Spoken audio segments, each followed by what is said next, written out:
some of the women who started Black Lives Matter. I got on the phone with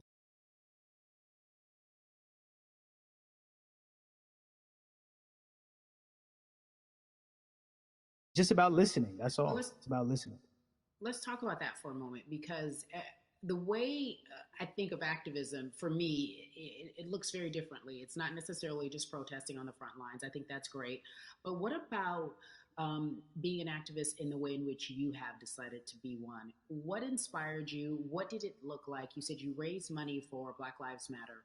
What did you do? Mhm. Walk us through everything that you did and how you find yourself in this moment right now. So for me, it was 3 years ago. I had like a string of festivals, and I decided that I was going to wear T-shirts with a message on them because I figured, what better, what better time to use a platform than in front of a bunch of people. So one of the T-shirts I wore was, "If you want to change the system, speak up. White silence is pro-racism. The whole thing." And it didn't really it kind of got swept under the rug back then. But when all this stuff started happening again, and it's been happening, the police brutality against innocent black people, I was like, man, I'm not the biggest artist in the world, and I certainly don't have the most white fans in the world, but I got a good amount of people that I can definitely mobilize and turn into some money. And I know they're down for the cause because it's merch, it's a good thing. And I've always been outspoken anyway, And so, how am I going to be in black culture and not be outspoken about racism? And then I got to ask you this because you grew up in Atlanta, so that gives you a heads up, depending for so many people, because you're in the crux of that beautiful black city where there are so many wonderful black leaders, home of so much great music and things that speak to our culture right now. And we are really, really getting our word out, especially with this platform today, and saying Mm-hmm. that we must use our voice to vote. Talk to me about what the importance of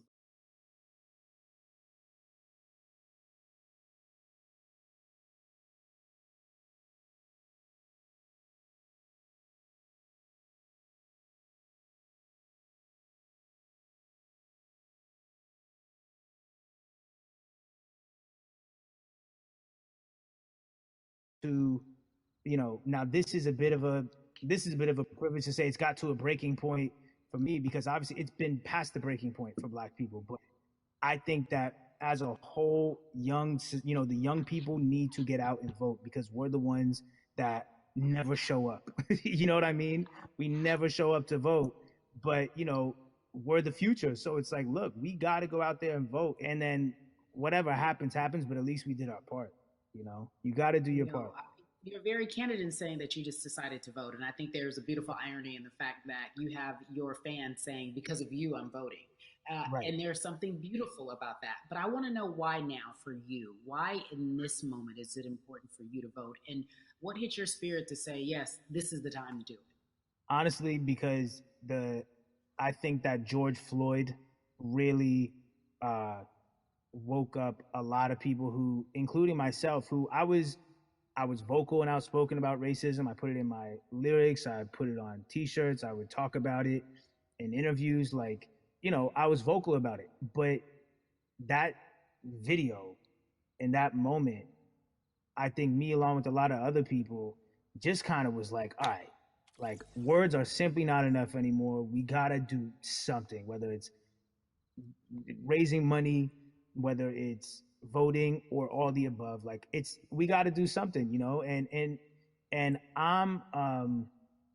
I'm ashamed that it took that for me to be like, I need to raise money and I need to vote.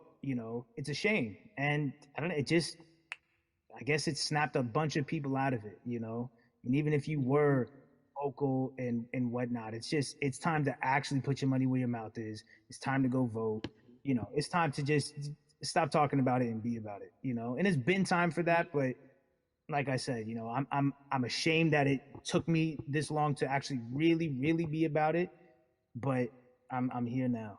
So, Russ, we all know that this is going to be your first time voting. Tell me what that Yeah. experience is going to be like for you in terms of what you're excited about. I think what it's gonna do for me. It's gonna let me know that I'm contributing to something bigger than myself, and I'm actually putting my money where my mouth is, and I'm being about it, because for so long, and I know I'm not alone with this, but you know standing on the outside and just screaming about this and that and this should change and it's like, all right, but did you vote? You know? And so I know it's gonna feel good to know that I played a small role, you know. And that's the problem. I think the mentality of like my vote doesn't matter needs to be changed to my vote, albeit small, does matter. It's a role I'm playing, and if I play my part and you play your part and he and she plays their part, then we make a difference. But it'll feel. I have a feeling it's gonna it's gonna feel very, very bigger than me. I think when you realize that giving actually feels better than receiving, that's when you start wanting to do your part and contribute. So, voting is an easy way to give. You know. Yeah. To whom much is given, much is required. Grateful for you, Russ. Philanthropist, artist, community activist, first time voter. We appreciate you for doing Yes. this, okay? Thank you. I appreciate y'all.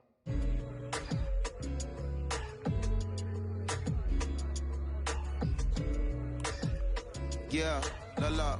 So, cities like Atlanta and Chicago have been at the forefront of the discussions, especially now in this country when we're talking about COVID 19 and systemic racism, as well as police brutality and what we can do in this country. Again, we're continuing our conversation, letting you know that your voice is your vote and your vote is your voice. We can change where we are in this country. Currently, I'd like to welcome in Chicago Cubs right fielder Jason Hayward. I appreciate you. I brought in Atlanta and Chicago because I know you grew up in the metropolitan area of Atlanta, more specifically McDonough. Let's be technical, and you have been very vocal throughout this entire time in terms of what our country's been experiencing. Let's look at the past month and a half, if you will. What has been the hardest thing for you to deal with? The hardest thing for me to deal with, Carrie, this last month has just been going from the virus shutting everything down to us being called to action. We've had multiple police brutality situations. We've had people protesting, wanting to get the message out. But I really realized that I need to be a part of the positive message and make sure that doesn't get lost in all the chaos going on, for people to actually hear from a reasonable, respectable person who cares about everyone involved. A reasonable, respectable person who cares about everyone involved, which leads us to More Than a Vote. It is a beautiful collective of Black athletes and artists. You are a part of that. Talk to me about why that's important for you right now and this be a part of that collective. To me personally, it's important to be a part of that because I've somewhat used baseball and my craft as an excuse to not get more involved in voting. But I can't any longer use baseball and work as an excuse not to get educated, and not also to show people like at any moment in time, any walk of life, we can make a difference. So tell me in your words, what does activism look like for you? In my words, it looks like LeBron James, the biggest athlete right now on the planet, speaking up and breaking the ice for everyone. But I think for the first time, people see and hear from us. So now we have white teammates, we have other people speaking up and realizing, okay, like this is how we go about doing this. And to me right now, social media, athletes speaking up, entertainers speaking up, like we're trying to do with More Than a Vote. You said something I thought was so key because covering sports for so long, I know that it's tough for Black players specifically in Major League Baseball to talk about how they feel. Adam Jones did it in a very eloquent way early on, but there are very few that are vocal. You said you all were afraid. Why use that word and why were you afraid? You was afraid because in 2019, there were 68 of us total. And there are 38 teams. There's 25-man roster on each team. There's a 40-man roster, which is on each team as well. And there aren't many of us. So we're outnumbered in that sense, but not always in a negative way when it comes to our teammates and our clubhouses. But to get to this point, you have to move a certain way. You got to be careful what you say. You can't ruffle feathers.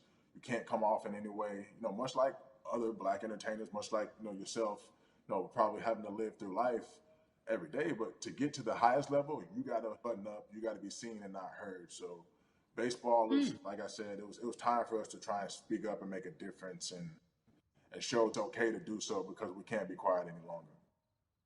That is a button up, be quiet, be seen but not heard. That is an expression that a lot of Black folks can relate to in whatever aspect of professionalism that they experience, especially if they don't work for themselves. They just feel that. That is also a socialization that we have as Black folks, well, especially, like you said, if you want to get to the higher level. And for so long, I felt it bubbling right underneath the surface that so many of us who were in whatever positions we were, who had platforms, were tired of pretending and looking the other way and spending so much time making others comfortable while we were uncomfortable. Do you feel that this is the type of movement that is sustainable, or is it just for a time? No, it takes everyone joining in on the conversation. And right now, I feel like more than ever, there is little things as possible to distract from bigger issue. And we saw on draft day, we saw our president, Theo Epstein, holding up the sign saying Black Lives Matter and wanting to include the rest of MLB in that. But now we're having those conversations as well. So I definitely think this is sustainable. And it's not always just going to be the popular thing to do. You know, this is something that people want to get right because they know we care. Jason, you said you think it's sustainable, that what you're seeing, especially with your colleagues in baseball, that this can be something where you're feeling more comfortable, feeling more safe to share how you feel about social injustice and police brutality. What are you doing right now in this moment with your platform to help change how we look at voting and how to educate the culture and the community about voting? Well, first, what I'm doing, Carrie, is joining up with More Than a Vote and joining up with other athletes and entertainers to get that message out and use our platform in that sense as a group, and try to create a brand with this to make it something that's not just about the election coming, make sure that it's about people getting educated for years to come and figure out where to vote and how to vote. We've got people in different areas that cover different demographics and influence different areas of people. And as a baseball player, as a Black baseball player, I feel like now, like we talked about, is finding the time to show people that you can use your voice in this profession. You don't have to be afraid. And to me, that can help a kid growing up. He can see me, he can see other guys that were in the video we posted saying, hey, this is what they're standing for. They're speaking up for these things, and it's okay to want to play baseball. It's not lame. It's not something I have to be as afraid of as I was before. So I feel like that's my role in this. I have a younger brother as well. He's 24. He also plays baseball. So I've got to lead by example. I can't just always, come up with a good answer that sounds good on TV when I get asked a question on, what do we need to do to make changes. I'm joining up here to make sure that I take action and get educated myself. For one, so many people, I feel like in Atlanta, they're on the move. Well, when you want to try to make a vote and try and cast your vote, you have to do it by mail. You have to sign up for the absentee ballot. Then you have to get another ballot in return. They have to send it back to you.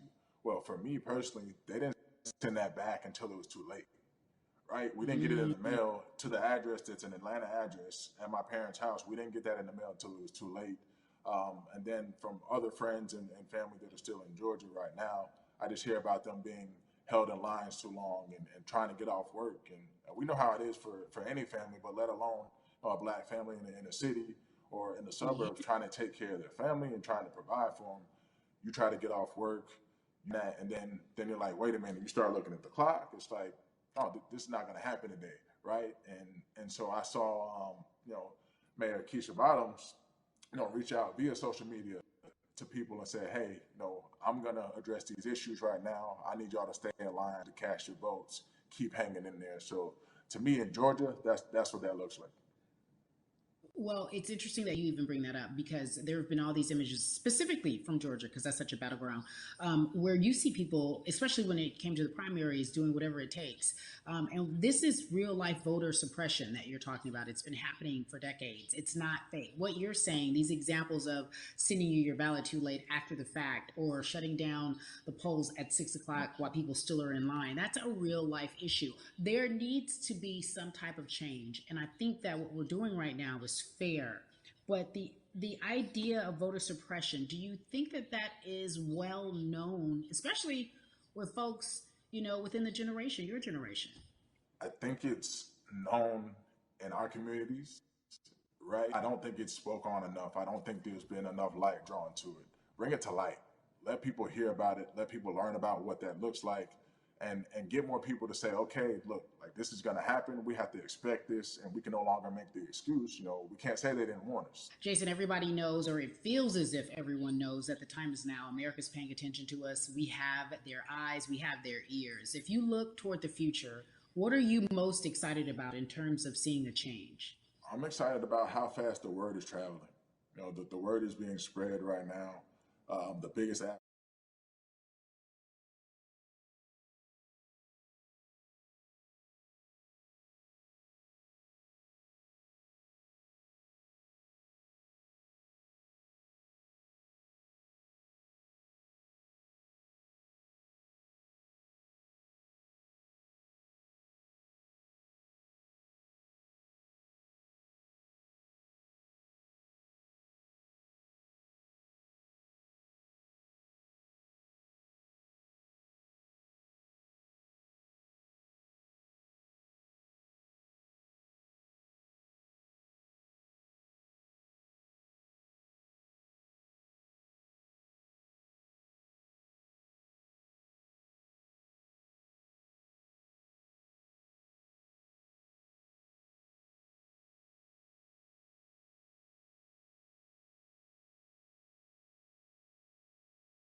His time and his platform to talk about something that is so important, and that is voting. Everybody, welcome Jalen Rose to We the People.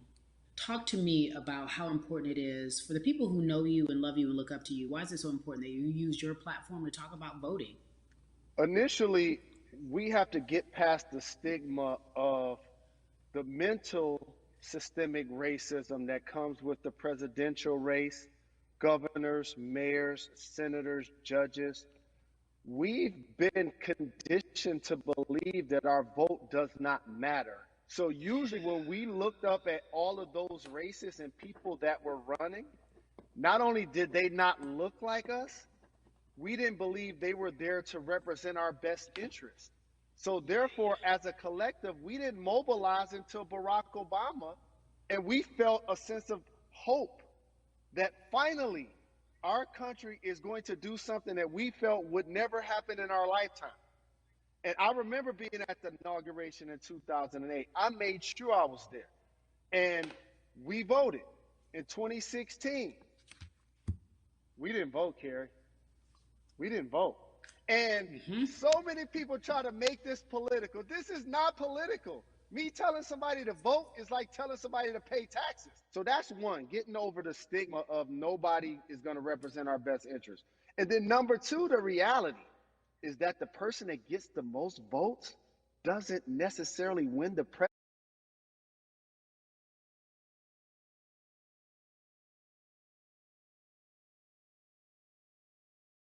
electoral college chose the president.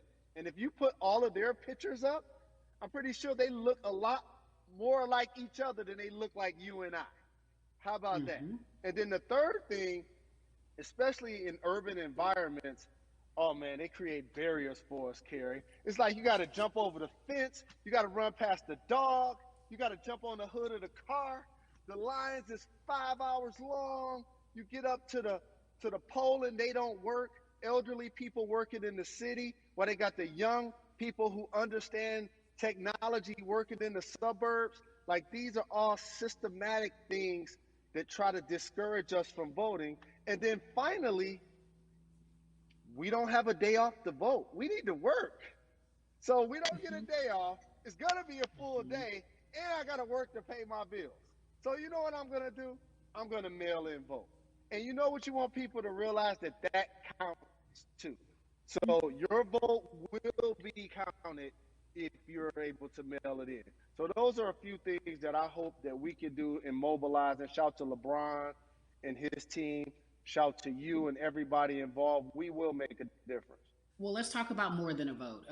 There is a Black collective of athletes, of artists coming together and saying voter suppression is a real deal, especially in the Black community. When you just talked about, I got to work, so I can't go vote. And then when we do get in the booth, just in case we don't have to work, do we know who we're voting for? Not only do we have to vote, we got to be educated. And it's not always even about the man who's in office or the woman who's in office for president. It's about your local elections. It's about the people who are your DAs, your state DAs, like the people who actually make change in your community, who will change police brutality, who will make sure that your community is taken care of, who will defund police and hope that they can help you in stopping police brutality. So talk to me about why you decided to be a part of More Than a Vote and what it actually means. Well, it means a lot to be involved with such an impressive collective as you mentioned. And I said this multiple times, and I know it can be uncomfortable when I say it, but a lot of times we have to get to the root of the issue before we find a solution. And the quote was, I wish America loved Black people as much as it loves Black culture. And this collective, by the way, represents in a lot of ways what's encouraging, but also sometimes disappointing about our role as Black people in America. Because we were brought here as labor and to entertain. And we use those vehicles to get paid and move to the suburbs and be the idols of white kids.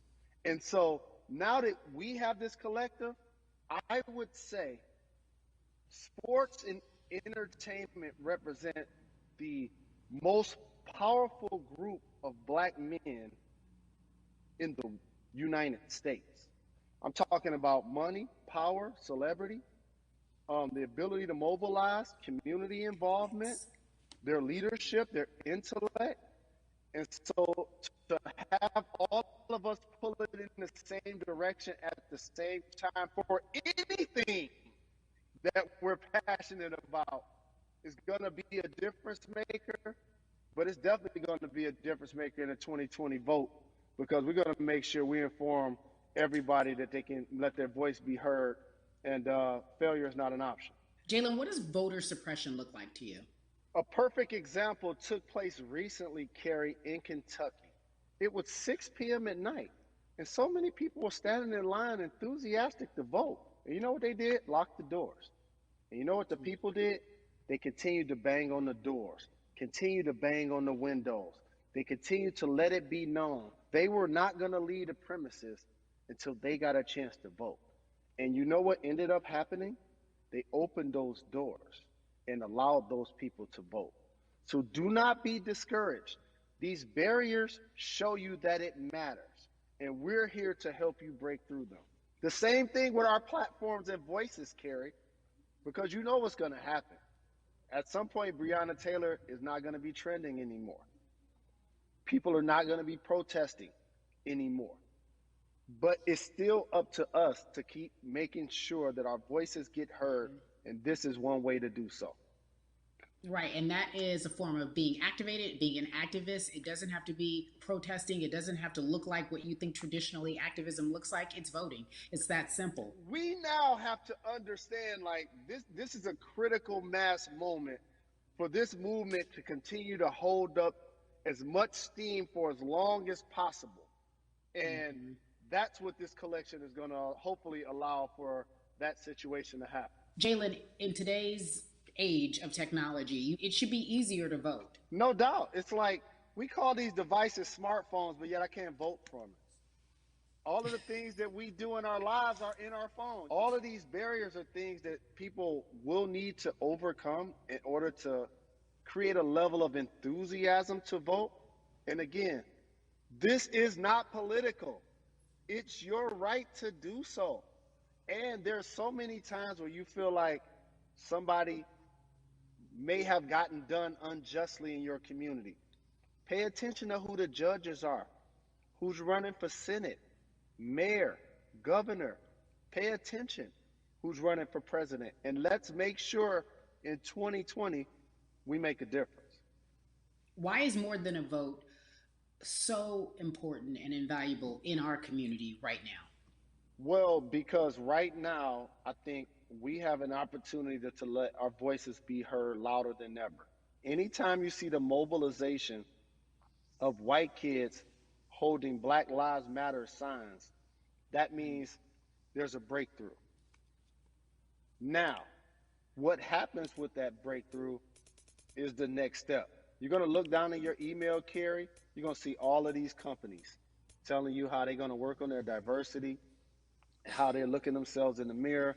They need to make change, just like in sports, right? You look on the field and on the court, all those black players.